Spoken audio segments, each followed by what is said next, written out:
জেংৰাইমুখ পঞ্চায়তত আমি এটা পদযাত্ৰা কৰি আমি ৰেলী উলিয়াইছোঁ। এইটো আমাৰ ৩ নম্বৰ ৱাৰ্ড। ৩ নম্বৰ ৱাৰ্ডৰ পৰা আমি এই ৰেলী প্ৰচাৰ কাৰ্যসূচী আৰম্ভ কৰিব বিচাৰিছোঁ আৰু ব্যাপক ৰাইজৰ উৎসাহ উদ্দীপনা আমি দেখিছোঁ, ৰাইজৰ সহযোগিতা দেখিছোঁ। নিশ্চিতভাৱে আমাৰ জেংৰাইমুখখন 10খন ৱাৰ্ডতে আমাৰ ভাৰতীয় জনতা পাৰ্টিৰ সমৰ্থিত প্ৰাৰ্থীসকল জয়ী হ'ব। আমাৰ আঞ্চলিক পঞ্চায়তৰ প্ৰাৰ্থীগৰাকী জয়ী হ'ব আৰু জিলা পৰিষদৰ প্ৰাৰ্থীগৰাকী জয়ী হ'ব।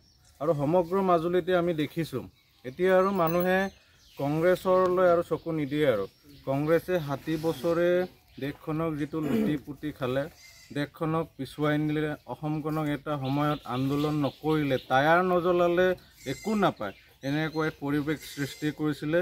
কিন্তু আজি ভাৰতীয় জনতা পাৰ্টি 2016 চনত চৰকাৰ গঠন কৰাৰ পৰা আজিৰ দিনটোলৈকে কোনো ধৰণৰ আন্দোলন নকৰাকৈ এতিয়া অসমৰ ৰাইজে বিভিন্ন জাতি জনগোষ্ঠীৰ যি সমস্যা, সেই সমস্যাবিলাক সমাধানৰ কাৰণে প্ৰয়াস কৰিছে। আৰু আমি মাজুলীতে দেখা পাওঁ 60 বছৰে কৰিব নোৱাৰা কাম মাজুলীত দুখনকৈ এতিয়া দলং দিবলৈ সক্ষম হৈছে। তাৰ পৰাই প্ৰমাণ কৰে যে আমাৰ মাজুলীবাসী ৰাইজ উন্নয়নৰ পক্ষত আছে। ডক্টৰ হিমন্ত বিশ্ব শৰ্মাৰ নেতৃত্বাধীন চৰকাৰখনৰ সপক্ষে আছে, মোদী ডাঙৰীয়াৰ সপক্ষে আছে।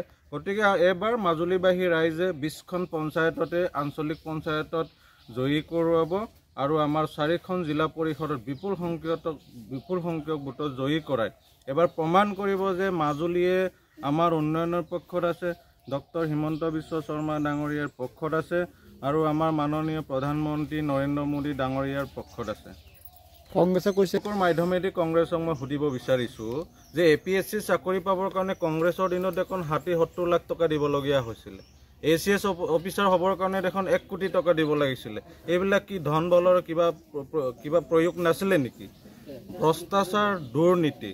এটা আঁচনি পাবলৈ IAY ঘৰ পাবলৈ 5-10 হাজাৰ দিবলগীয়া হৈছিলে। কাৰ দিনত হৈছিলে?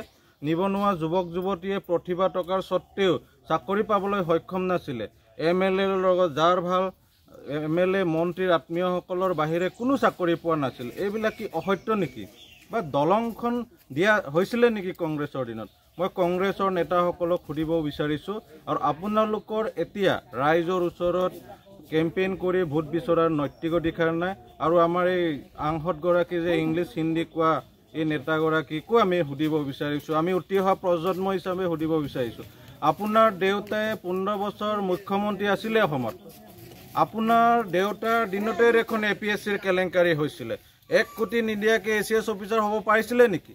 এতিয়া আমাৰ এই জেংৰাইমুখ অঞ্চলৰে আমাৰ গাঁৱৰ এজন ল'ৰাই 1 টকা নিদিয়াকৈ ACS অফিচাৰ হৈছে। এতিয়া ঠেলাৱালা ৰিক্সাৱালাৰ ঘৰৰ ল'ৰাই চাকৰি পাইছে 1 টকা নিদিয়াকৈ। এতিয়া প্ৰতিভাৰ যুগ। BJP চৰকাৰে এক পৰিৱেশ নিৰ্মাণ কৰিছে অসমত। অসমখনক দেশৰ 5খন শ্ৰেষ্ঠ ৰাজ্যৰ ভিতৰত নিৰ্মাণ কৰিবৰ কাৰণে কাম কৰি আছে। কংগ্ৰেছকো মই অনুৰোধ জনাইছোঁ, আপোনালোকে আমাৰ হিমন্ত বিশ্ব শৰ্মা ডাঙৰীয়াৰ যি কাম, এই কামত সহযোগিতা কৰক। মোদী ডাঙৰীয়াৰ যি কাম তাত সহযোগিতা কৰক।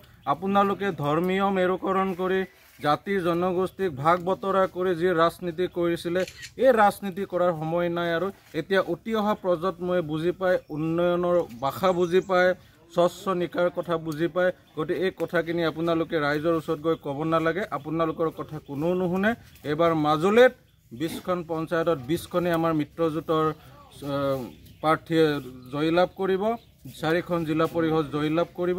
আৰু যিকেইটা ৱাৰ্ডত আমাৰ মিত্ৰজোঁটে সমৰ্থিত প্ৰাৰ্থী আগবঢ়াইছে, সকলো মিত্ৰজোঁটৰ প্ৰাৰ্থী আগবঢ়াব। গতিকে কংগ্ৰেছ নেতাসকলক মই এইটো আহ্বান জনাইছোঁ, আপোনালোকে ৰাইজৰ ওচৰত এতিয়া যাব নালাগে আৰু।